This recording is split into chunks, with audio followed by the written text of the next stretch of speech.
everyone，这是曹博士 AI Web3 的创始人。那今天有幸邀请到一位也会讲中文的，可以打个招呼。大家好，我是 Thibault， 是在 Bifrost 的团队。你好。Okay, great. I speak in English now. Okay, yeah. Okay, cool. That's okay. Okay, so Thibault, can you please briefly introduce yourself and the project? Sure. Yeah, so I'm Thibault. I'm Swiss. I've been based in China, sort of Shanghai and Shenzhen since 2019. Joined Bifrost in late 2021. I head sort of strategy, BD, and sort of help with the foundation as well.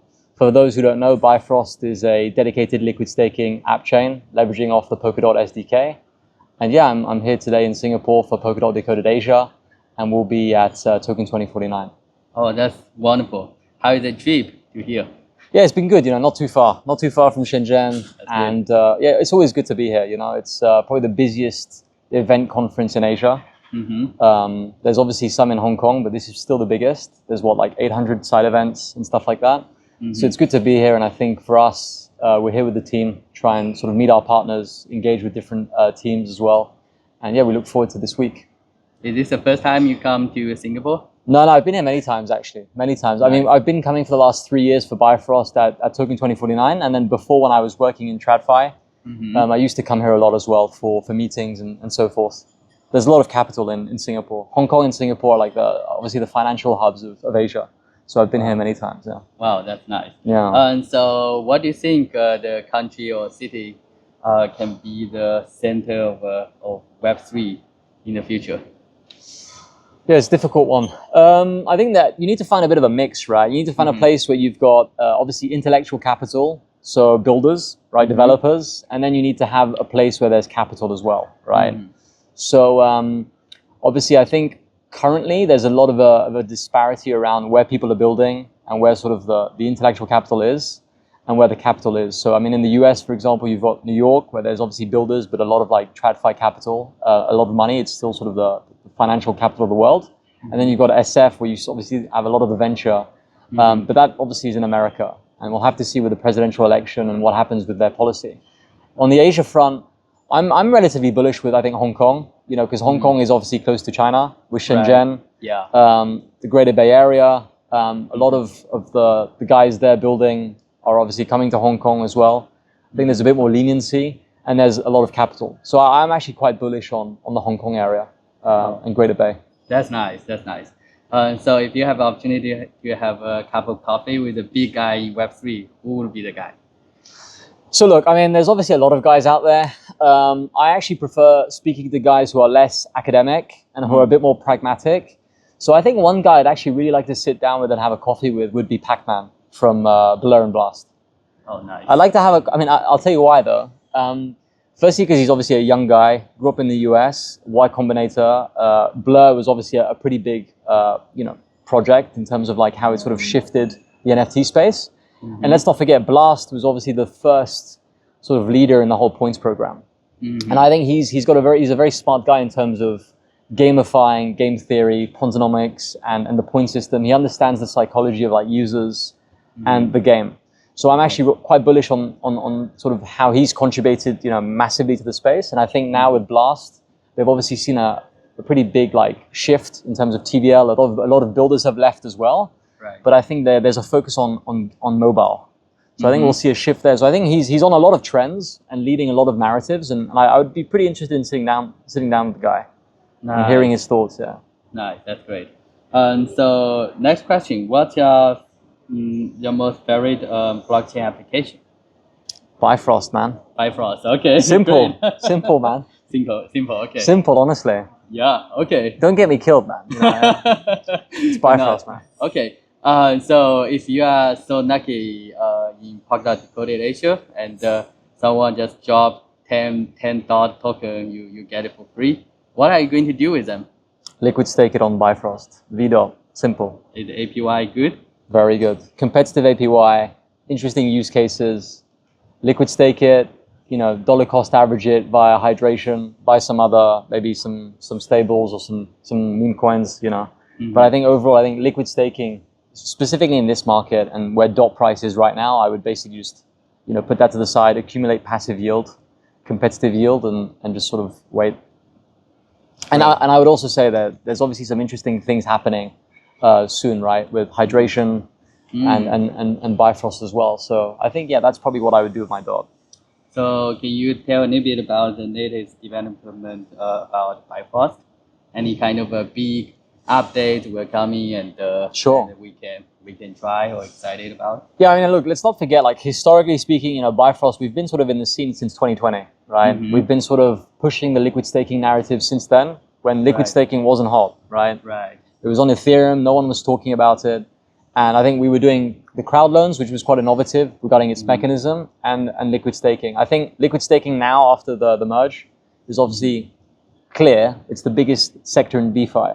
So on our side, I think what's interesting now with what we've seen with the DeFi renaissance, with Aave, Uni, and so forth, there's revenue accrual. You know, these protocols are spitting cash flow, and Bifrost is spitting cash flow. We're still relatively small, you know, in comparison to other DeFi protocols like the likes of Aave or and so forth. But we have a significant amount of money which is being accumulated by the protocol. And what we're doing now with our upgrade in tokenomics, we are basically resharing that revenue to token holders via, you know, the BNC 2.0 sort of upgrade and BBNC sort of the V lock model. But you lock basically your liquid stake BNC, and you basically receive you know, revenue from the protocol. That's particularly, I think, important. And then I think from a use cases and sort of the roadmap of Bifrost, I think what you need to understand is we're pretty chain agnostic, which means that we're leveraging off the Polkadot SDK in terms of our value offering, but we are agnostic in the sense that we can deploy on other chains in terms of our palette, and that can communicate with our main chain in terms of issuing the LSTs. So in terms of our deployments now, is we're working closely with Snowbridge and other interoperability protocols like HyperBridge and, you know, LayerZero. Oh, that's nice. Where we can basically, you know, integrate these other blockchains, you know, natively into their ecosystem, and they can communicate, you know, with Bifrost. So I think we'll be seeing more use cases of our assets, and we have a few interesting things happening on the product side around how do we sort of increase distribution of our assets. And how do we basically make sure that, you know, liquid staking becomes more of a compelling product, in terms of integrating wallets and making it much easier around, you know, we call it like, well, obviously abstraction, right? So chain abstraction. Oh yes. And also you know, abstracting away that people are playing around with liquid staking, and they can just do things via a sort of a very easy UI, you know. Right, exactly. So a lot of things, man. A lot of things from now to the end of the year, you know. That's awesome. That's awesome. We're busy, man. Yeah. We're busy. So since you are working with now, you are trying to work with Snowbridge, HyperBridge. So did you already have a plan with projects to work together, bring the assets to Bifrost, to Polkadot? Yeah. Any idea or any plan on that? Yeah, so I think there's a few things, right? One of our first liquid staked assets was VETH. So a liquid staked asset on obviously on mainnet. Now this obviously the plan there has always been to move that asset back to Polkadot. So we'll have the most native liquid staked version of ETH of Bifrost on Polkadot, and that will be compelling for people who want to bring in ETH to Polkadot, right? And that means that I think VETH would be sort of the de facto asset on Polkadot on money markets of hydration, and people who want to have exposure to ETH in a most like non-custodial, decentralized way and get yield, they'll probably use VETH. In terms of deploying SLPX, which is sort of the remote smart contract palette on these other L2s, as we've done with Manta, A-Star, and so forth, we will be deploying that on L2s. So we are focusing on L2s which have the most usage, you know, TVL, and we think, you know, we've assessed the market on L2s, and we think Base is probably the most compelling one for the time being in terms of distribution. They launched their own wrapped Bitcoin the other day. They saw about 100 million in TVL inflow in 24 hours.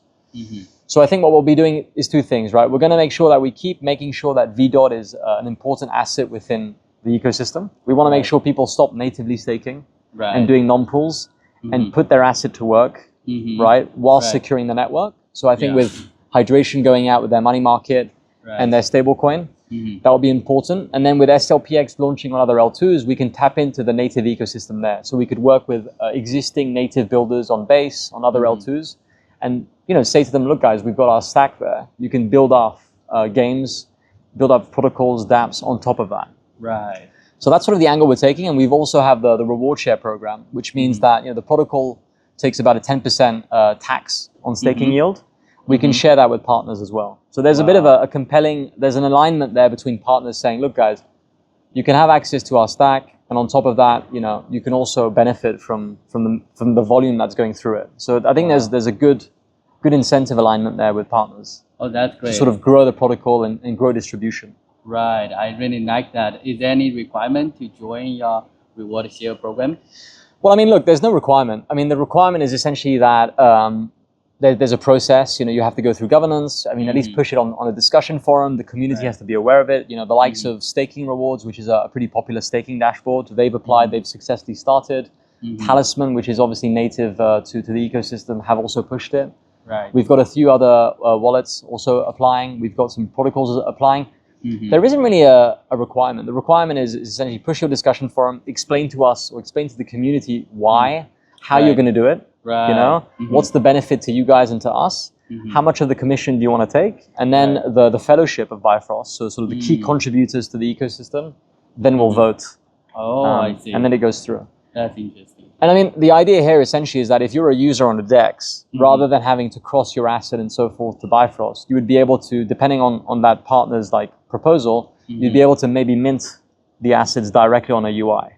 Oh. Rather than moving things left and right and making it quite complex. And they benefit from it because the user doesn't move. We're not taking the user away from their UI. Right. And they get revenue from whatever volume is minted. And I think the interesting thing there as well is they can then decide how they want to redistribute the commission. They can either re-incentivize it via incentives on their pool or on their product. They can give it to the treasury and then redistribute it as an airdrop. I mean, there's a lot of creative opportunity there for partners. So I think that's pretty cool. What's your think about the ecosystem fund, like deploying DOT into the ecosystem? Yeah. No, I think obviously it's much needed. It's something I think the ecosystem has been waiting for a while. I think the Web3 Foundation has obviously done a very good job there. Fabi has come in and sort of shifted a few things, and he's being quite aggressive in obviously his initiatives, which is great to see, with the decentralized futures and now this ecosystem fund. Right. I mean, we know for now that obviously Mark spoke yesterday that they are going to be sort of the first VC sort of venture ecosystem fund with also a liquid sleeve. They've obviously just helped and led HyperBridge's round, which is good to see.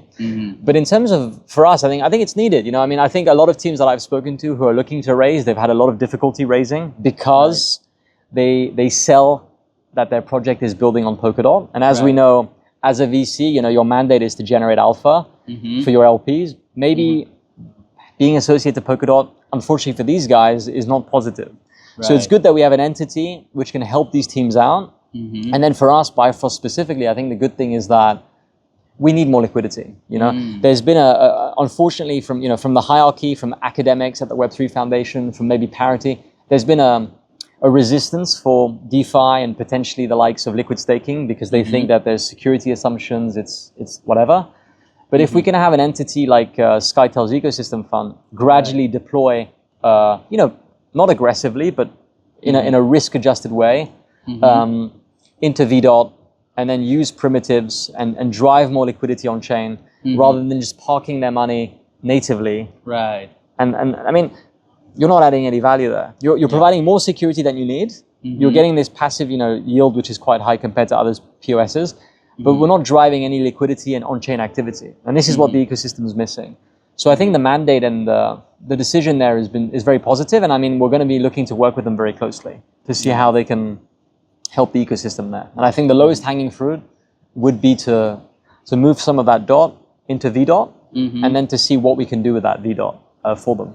Yeah, I think Bifrost already did a quite good job. You work with hydration and already bring some actual reward for those VDOT token holders. Yeah, look, I'm going to be quite I'm going to be quite realistic, but there's been a few players in the ecosystem that haven't really helped, right? We've been battle tested. We've proved that we're people with expertise. We do one thing only, and it's liquid staking. We've gone through the treasury a few times, asking them for a loan, whether it's on Kusama and DOT, to try and push the growth of the protocol, push people to using liquid staking.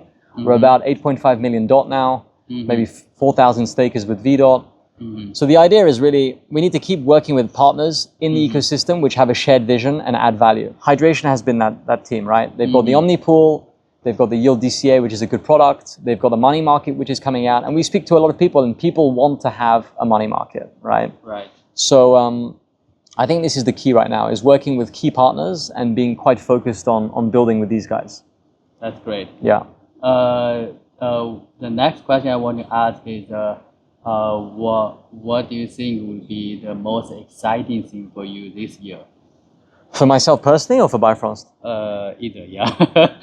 Well, I mean, if DOT goes up, you know, Right. that would be pretty exciting. You know? Okay, You know, that's what we great. need. We need DOT to go up. Yeah. And no, I think, look, for Bifrost, I think us on our end, we need a positive market. Like, okay, tomorrow there's the Fed, probably rate cuts. That we might see some market, fluctuations, but we want to have clarity on the presidency, clarity on the macro front with monetary policies around the world. We want to go into a bull market. We hope liquidity cycle. We want things to flow, and then we just want to make sure that our strategy, as I said, is we're a Polkadot app chain, but we work with other chains. So we will deploy on Base. We'll work with more developers. So if there's developers watching, reach out to us. We want to work with you guys. And we're pretty much focused on our vision. So I mean, to answer your question, like, I'm excited to see sort of how we move forward with Bifrost, with Base, and work with HyperBridge, Snowbridge, and a few others. We are looking at Ton as well. Oh, great. Looking at what can be done there, because we obviously see that distribution there is big. And yeah, and I mean, I want DOT to go up, man. Nice. I think we all do. I think we all do. we all do Exactly. that. Exactly. And BNC as well. We want BNC to go up, man. Yeah. Of course. Yeah. The last one I can think about. The last question is at Polkadot Decoded Asia, right? Yeah. Which project you are most interested in connect with, and why? Yeah, well, we're connected to everybody, to be honest. Yeah. Oh, okay. Yeah. Okay, that's cool. I think we're pretty aggressive on the BD side. We're pretty much connected with everybody in the ecosystem where we think there's value. Nice. We obviously, hydration's not here, but that's one thing. Obviously, on the Asia front, we work closely with the guys of Sub Wallet. I mean, the teams which are Asia based, really. So I think. Nice. Yeah, as I said, we're connected to everyone. Wow, that's amazing. So there's nothing really, no one particular that I have in mind. It's good to see you though. Good to finally meet. Oh, okay. I think that's my highlight. Okay, my that's highlight of my Decoded Asia is meeting you in person, mate. Thank you. Finally. Yeah. Oh, thank you. Yeah. Well, it's so nice to talk to you. Definitely, man. Thanks for the time. Thank you for your time. Thanks, everybody. Thank you. Bye, guys. See you. Bye.